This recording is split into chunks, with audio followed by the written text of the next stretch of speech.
இலக்கை நோக்கி டுவர்ட் த கோல் இந்த நிகழ்ச்சிக்கு உங்களை அன்புடன் வரவேற்கிறோம். Praise the Lord. ஆண்டவராகிய இயேசுவின் இனிய நாமத்தில் உங்கள் யாவருக்கும் அன்பின் வாழ்த்துக்கள். யோபுவின் புஸ்தகம் 2ஆம் அதிகாரம் 9ஆம் வசனம். நீர் இன்னும் உம்முடைய உத்தமத்தில் உறுதியாய் நிற்கிறீரோ. கர்த்தரிடத்திலிருந்து ஒரு நற்சாட்சியை பெற்ற மனிதன் யோபு. அவன் உத்தமன், சன்மார்க்கன், தேவனுக்கு பயந்து பொல்லாப்புக்கு விலகுகிறவன். பாருங்க, இப்போ அவனோடு கூட வாழ்ந்த அவனுடைய சொந்த மனைவி சொல்றாங்க, நீர் இன்னும் உம்முடைய உத்தமத்தில் உறுதியாய் நிற்கிறீரோ. ஏன்னா இப்போ எல்லாத்தையும் இழந்தாச்சு. சரீரத்தில் சுகம் கிடையாது, உடல்ல பலன் கிடையாது, பிள்ளைகள் அத்தனை பேரும் இறந்து போயிட்டாங்க, இருந்த சொத்துக்கள் அனைத்தும் பறி போய் விட்டது.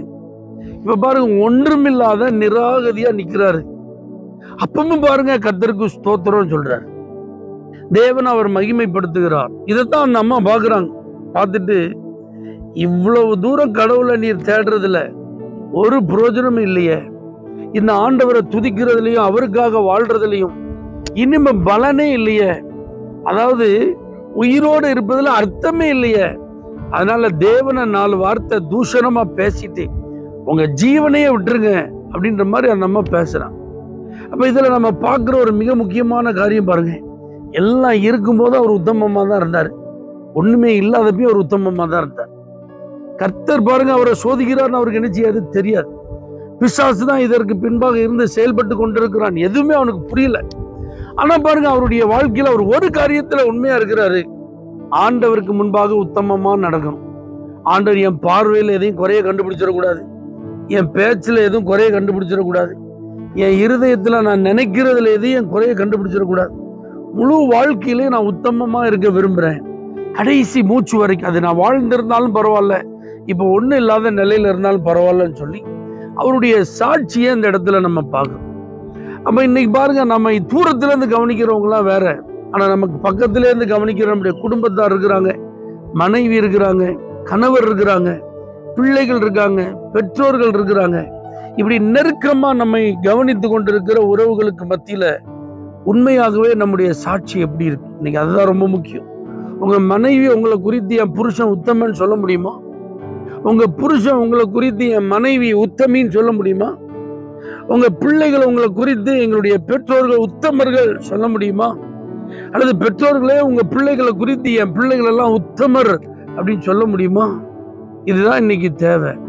ஏன்னா உத்தம மார்க்கத்தார் பாக்கியவான்கள். உத்தம இருதயத்தோடு வாழ்றவங்களுடைய வாழ்வில் கர்த்தருடைய வல்லமை நிச்சயமா ஒரு நாள் வெளிப்படும். உத்தமமா இருக்கிறவங்களை கண்டிப்பா கர்த்தர் அநேகத்தின் பேர்ல அதிகாரியாய் மாற்றுவார். இந்த யோபுவினுடைய உத்தமம் விளங்கினது. வெளியிலும் அவன் உத்தமனா இருந்தான், வீட்டிலையும் உத்தமனா இருந்தான், கர்த்தருக்கு முன்பாகவும் உத்தமனா இருந்தான். அவருடைய வாழ்க்கையில பாருங்க, சில பாதிப்புகள், சில பிரச்சனைகள், சில இழப்புகள், தாங்க முடியாத துயரங்கள், வேதனைகள் இருந்தாலும் அவனுடைய முன்னிலைமையை பார்க்கணும், அவனுடைய பின்னிலைமை ரொம்ப ஆசீர்வாதமா இருந்தது. அவன் இழந்து போன எல்லாவற்றையும் 2 மடங்கு பெற்றுக்கொண்டான். பல ஆயிரம் வருடங்களுக்கு முன்பாக அவன் வாழ்ந்தாலும் இன்றைக்கும் நமக்கு முன்பாக ஒரு விலையேற பெற்ற சாட்சியாக கர்த்தர் அவனை நிலைநிறுத்தி இருக்கிறார். உத்தமமா வாழ்றதுல ஜாக்கிரதையா இருப்போம். யாரும் நம்மை கை நீட்டி நம்முடைய உத்தமத்தை குறை சொல்ற அளவுக்கு நடக்காதபடி பார்த்து கொள்வோம்.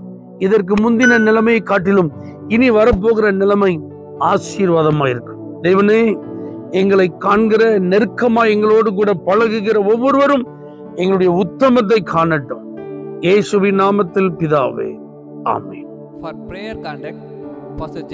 Kumar, El Shaddai Ministries, 9500252586, Surandai.